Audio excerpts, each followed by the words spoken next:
Welcome to the Full Nielsen. Today I'm going to be reviewing the Palmetto State AK-E. I've owned a couple of these rifles now and have had the opportunity to shoot them quite a bit. We have about 1,000 rounds between the two rifles, and so far they have performed very well. Reliability wise, the rifles have been excellent. Accuracy wise, the rifles appear to be good to go. I've heard some people say they're shooting an 1.5-inch group, stuff like that. I'm just running red dot on mine, so I can't tell you for sure just how tight of groups the rifle's capable of because I don't have a scope on it yet. I may be picking up a 1 to 10 scope here pretty quick that I'll probably mount on it for a little bit just to try out, just to see what I can get accuracy wise out of the gun.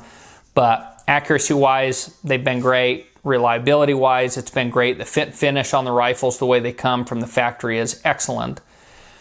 So overall, I'm pretty impressed with Palmetto State's offering. The ALG trigger is really nice. The barrel, chrome lined FN Versatile barrel, seems to be good. I know lots of guys who have more experience with AKs are more high on some of that. The AKEs are the first two AKs that I've owned. So I can't tell you, well, how does it compare to this AK or that AK in terms of accuracy, because I haven't owned that many of them. But my understanding is most AKs are generally shooting 2 to 3 inch groups, and this one is regularly shooting, an 1.5-inch group. So it's supposed to be pretty good. But anyway, there are a couple configurations of this rifle you can get. I do want to talk about a couple of issues that I've experienced.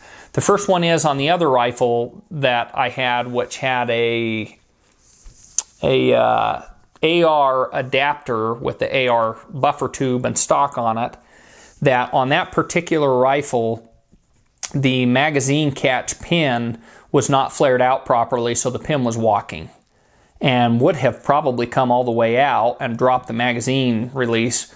But we caught it, we put a punch underneath it and a punch above it, took a hammer, smacked it with it wedged between the punches, flared both the ends out, pressed both sides, to check and make sure the pin could no longer walk. It couldn't walk. So it's good to go and has been ever since we did that.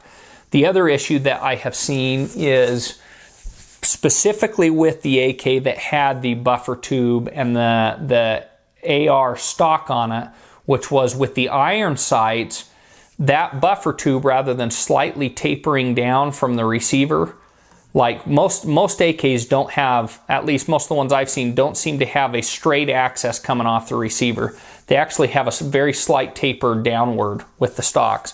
And that, in my opinion, is so that when you go to get your cheek weld and then look down your iron sights, that you can get a good cheek weld and still see your iron sights and everything and, shoot the gun no problem. That gun, the way it came zeroed from the factory and the way that stock was, the stock was so high on it that you basically could not get your face low enough to line up with the iron sights, even on their lowest setting, and have a good cheek weld on the gun. Like you had to push your face down at such a severe angle to where your cheekbone, it's hard to describe, you really need to see it, but anyway, such a severe degree that when you would fire the gun, if you finally did get it close enough to see the sights, that gun would just beat the crap out of your face. Now, I know some people like Robski and some of those people, and I love watching his channel, will say, oh yeah, you got to shoot the AK, it's this certain thing, they cheek slap. I'm just going to tell you, with that particular configuration on that rifle, bullcrap. Like, I've got this one now that has the mag pull folder on it, and I've shot a lot of guns, a lot of different types, and I have never had a gun that beat the crap out of my face the way that one did. And it was not purely due to the, oh, well, that's just the way AKs are. That's nonsense.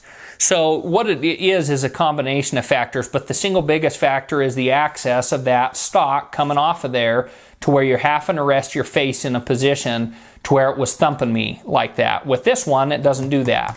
And I suspect with the wooden versions they make, it doesn't do that. But that particular one did that. Now, that's a complete non-issue the second you put a red dot on it, because it totally changes where your eye needs to be for your cheek weld. And we put a red dot on that rifle, and now that there's a red dot on it, you shoot it, it's totally comfortable, you don't get slapped at all. But when you were using the irons, because of where the irons lined up and how low you had to get your face on that buffer tube, because the buffer had it needs basically a shim or something to kind of change the angle just slightly to come down, would have totally resolved the issue. Or you got to put a red dot on it or something to solve the issue, and then, you know, it changes where the cheek weld is, and that solved the issue. But the other thing that happens to some people is, if you see this brake, it's got ports in the top. I've got brakes on a lot of guns that have ports in the top. Well, when you have a top ported brake, the gun wants to do this. When it shoots, those ports are going to try to drive the muzzle down, which might try to drive this up into your face. Well, that's a non-issue. If you have a decent cheek weld and you've got the thing solid into your shoulder, it's not going to thump you. But on that one with the buffer tube, because of the angle of it and the way your face had to be, it was almost impossible to keep it from really thumping you in the face. The cheek slap was real bad.